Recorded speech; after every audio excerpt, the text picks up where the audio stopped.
ये गोमती का इतना गहरा इलाका है जहां पर जरा सा भी रिस्क लेना सही नहीं होगा, क्योंकि अभी हम अपनी मंजिल से कितने दूर हैं हमें भी नहीं मालूम है। शायद ये भाई साहब भी नहीं जानते जो हमें लेकर जा रहे हैं कि आखिर हमें उस द्वार तक पहुंचने के लिए कितना सफर तय करना है, जहां से रास्ता जाता है सीधा देवलोक के लिए, जो एक कड़ी के रूप में काम करता है पृथ्वीलोक और देवलोक के बीच में, जिसकी मान्यता यहाँ लोगों की जुबान पर आप कई बार सुन चुके हैं। बहरहाल उम्मीद यही है कि जल्द से जल्द ना सिर्फ हम वहाँ पहुँचेंगे बल्कि वहाँ का दृश्य भी हम आपको दिखा पाएंगे।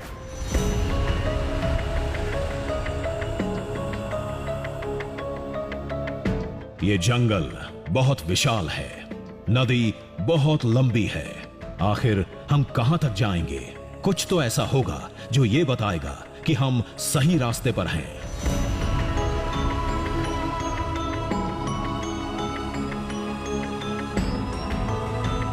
लोगों ने एक पहचान बताई थी, जहां से नदी किनारे पहाड़ों पर ऊनाकोटी की तरह लंबी चौड़ी मूर्तियां दिखने लगे। समझिए, आप देवलोक में प्रवेश कर गए हैं।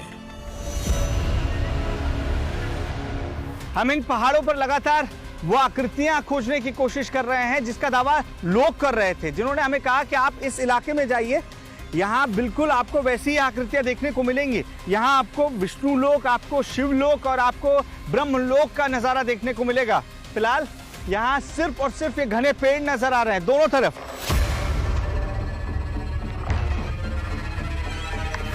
नदी, पहाड़ और जंगल का यह दृश्यम लाजवाब था, लेकिन हमारे लिए यह सब बस दिल बहलाने के लिए था।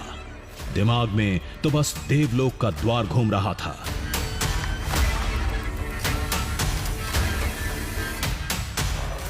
वो है क्या? तेज तेज तेज वो है क्या? जल्दी चलिए, जल्दी जल्दी। दूर पहाड़ों पर एक आकृति दिखी। मुझे लग रहा है कि दूर से जो आकृति दिख रही है ये वही है जिसका जिक्र लोग कर रहे थे। हमारा अंदाजा सही निकला। यहां एक दो नहीं, चट्टानों पर कई दैवीय आकृतियां थीं।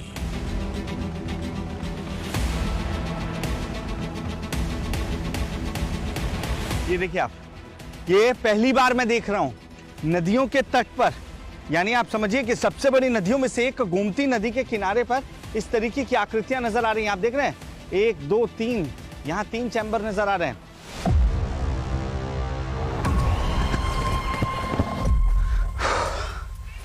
ये वही आकृतियां थीं जिसका जिक्र लोगों ने किया था।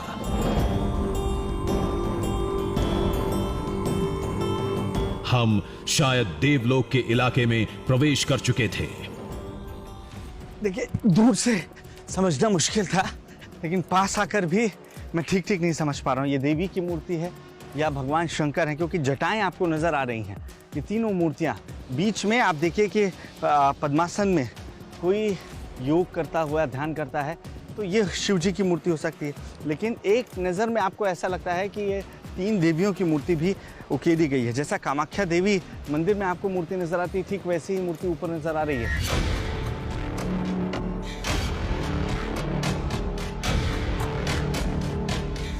फिर से दैवीय आकृतियों के दिखने का सिलसिला शुरू हो गया। मतलब हम सही रास्ते पर थे।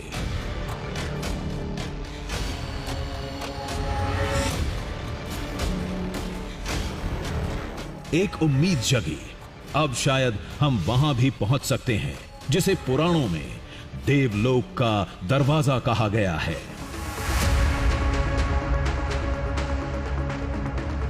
तभी नदी किनारे पेड़ों के झुरमुट से कुछ दिखा। ओ, ये मूर्ति है क्या? ये दुर्गा माँ है? दुर्गा माँ है। बहुत ही शानदार, बहुत ही बड़ी मूर्ति है यहाँ पर।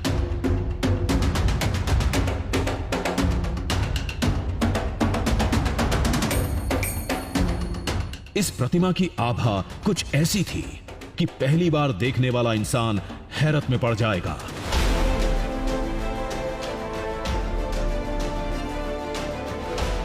बहुत ही लाजवाब कर देने वाला दृश्यम था ये। एक बड़े चट्टान पर देवी दुर्गा की कई फीट लंबी प्रतिमा उकेरी गई थी, 30 फीट से भी लंबी। हम खुद को रोक नहीं पाए, कदम बरबस ही खींचते चले गए।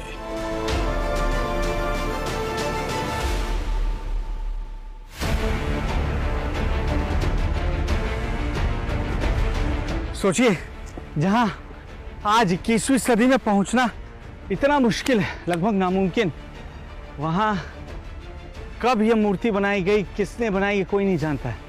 लोगों का तो यही मानना है कि देवता और देवी खुद यहाँ पर जब आए थे, वो पत्थरों में जब तब्दील हुए, तब से लेकर अब तक उनका वास, उनका निवास यही है।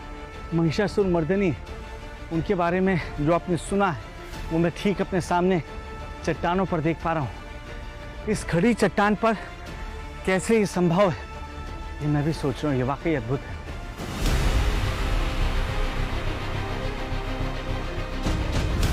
सब कुछ वैसा ही हो रहा था जैसा पुराणों में लिखा है, जैसा लोगों ने बताया था। ये सारी बातें एक ही तरफ इशारा कर रही थीं। शायद हम अपनी मंजिल के बेहद करीब थे। हम मूर्ति और निहारना चाहते थे। इस दृश्यम को अभी छोड़ने का मन नहीं था, लेकिन हमारे लिए आगे बढ़ना इससे ज्यादा जरूरी था। अब मैं ज़्यादा वक्त यहाँ इसलिए नहीं दे सकता हूँ क्योंकि मुझे अब वो गुफा खोजनी है जिसे द्वार कहा जाता है, जिसे वो जरिया बताया जाता है, जिसके जरिए देवता देवलोक से पृथ्वीलोक पर आते थे या वापस जाते थे। आगे बढ़ना होगा।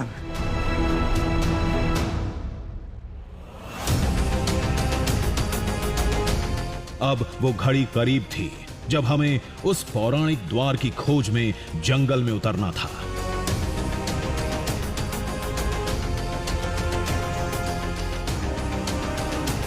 उस इलाके को लेकर लोगों में इतना खौफ है कि नाविक ने भी जाने से मना कर दिया।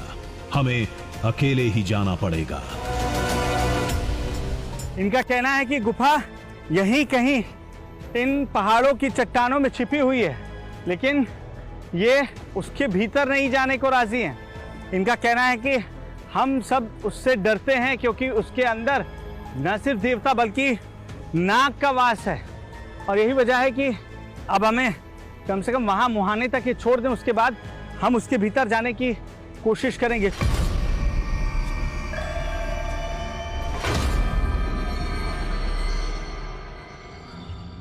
नाविक ने बताया, जंगल में दिखने वाली उस रहस्यमयी रोशनी से आगे जो गया लौट कर नहीं आया।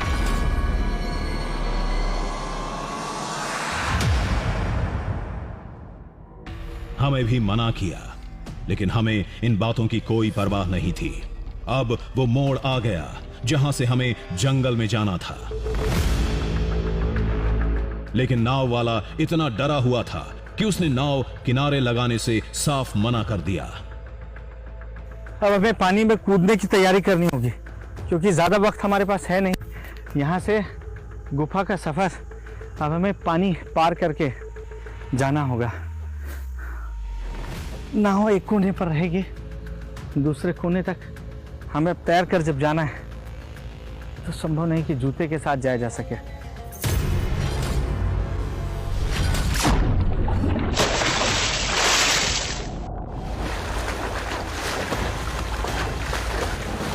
हम भी कहां पीछे हटने वाले थे। नदी की लहरों को चीरते हुए किनारे पहुंच गए। अब हम किनारे पर पहुंच चुके हैं। वाह, एक सेकंड, मेरी पूरी ताकत खत्म हो गई है। अब यहां से गुफा कितनी दूर है हमें मालूम नहीं।